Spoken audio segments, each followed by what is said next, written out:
Let's continue the talk with David Dodson. He's a Stanford University business professor. Professor, it's good to see you. So let's give you a blank slate on the jobs report. 11 straight months of 400,000 plus jobs created. Unemployment goes down to 3.6%. A lot of good news to take in there. Wages increase. What stood out to you most?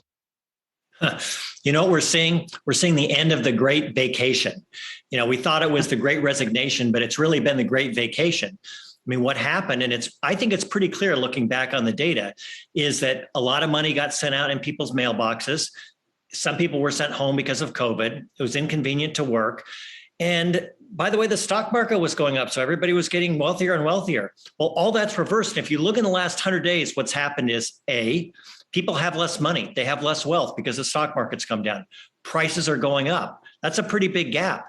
And by the way, I think people are finding that maybe retirement isn't what they cut it out, what it cut out to be. I mean, I think there's a fair number of people that I've heard anecdotally that are saying, you know, I've been kind of sitting at home and maybe I want to go back. And then here is sort of the magic part of it in the end of the Great Vacation, is that now somebody can get a phone call. And they can say, you know what, will you come back for 20 hours a week and you can work in your pajamas in your living room? Like, yeah, that's not a bad idea. So I think we're going to see this from the retirees coming back to work. And by the way, we know that.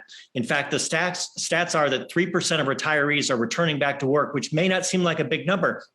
It's actually a very large number. It's the largest number we've seen certainly since the pandemic started.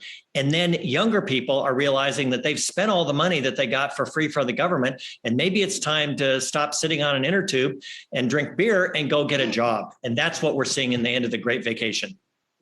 I mean, that's a tough life to give up, what you just described there. But as you're watching, but as you're watching the economy sort of start to stabilize, seeing the job market stabilize, what about some of the pressure that we're still seeing with inflation? When is that going to really catch up with what we're seeing with wage growth right now? Okay, this is a really, really interesting issue because right now what you've got is you've got 1.8 job openings for every person who's applying for a job. That's a huge mismatch. And the way that employers are attracting people is, among other things, higher wages.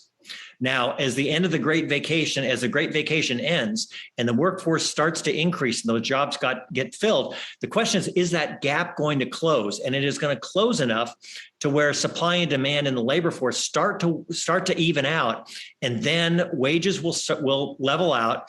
And I believe that prices will level out because there's two things driving prices right now, consumer prices.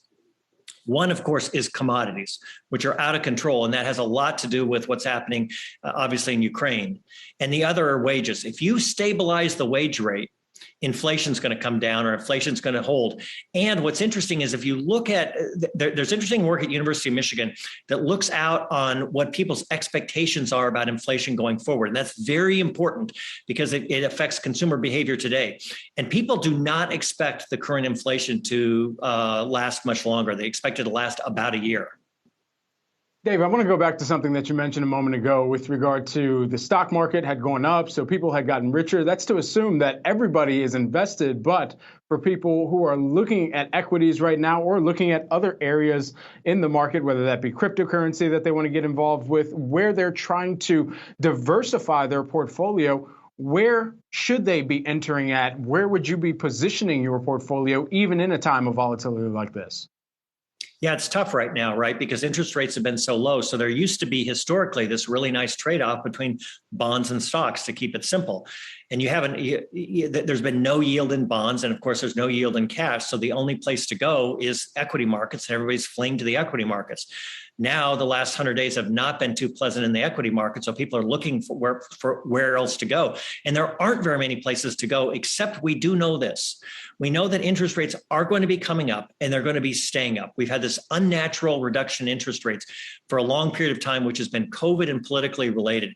And that's going to end. So, the bond market is going to start to get interesting soon. And by the way, I'm not talking about trading bonds. I'm talking about long-term holds and taking advantage of the yield. Right. I'm still on the inner tube drinking the beer, Professor, but I want to talk about the yield. You can tell I have kids, right? As do I. But we've never had a recession without an inversion of the yield curve, and we have seen flirtations with that throughout the week. How significant is that? Do you believe a recession is coming? Well, I think the Fed is sort of staring down the horns of a dilemma, if you will, because if they want to control inflation, those levers that they pull to control inflation, which is one of the two things that they're supposed to be working on. The Fed is charged with inflation and full employment. If they start pulling on the levers to try to reduce inflation, that is going to accelerate the opportunity for a recession. And so I think it's a false choice to say it's either a recession or inflationary environment. I think what the Fed's job is to try to hold both of those levers and manage us through this process till we have two major stabilizations that have to happen. One is the labor market. So we've got the end of the Great Vacation, and we've got end of COVID. By the way, in February, and this is actually remarkable. End of February, 1.2 million people couldn't return to work because they were sick with COVID. It's down to 900,000. Now, 900,000 is a big number, but it's down a lot. So that is going to stabilize. The second thing is what's going to happen with commodity prices, and namely energy prices. And right now, it's anybody's guess what's going to happen as Europe moves away from Russian oil and Russian energy. The United States tries to fill that gap. Other people try to fill that gap, and whether that will eventually stable energy prices. And those are the two things that the Fed has got to have to be mindful of. Indeed. Well, great getting your insights today. David Dodson there, Stanford University business professor. Thank you so much.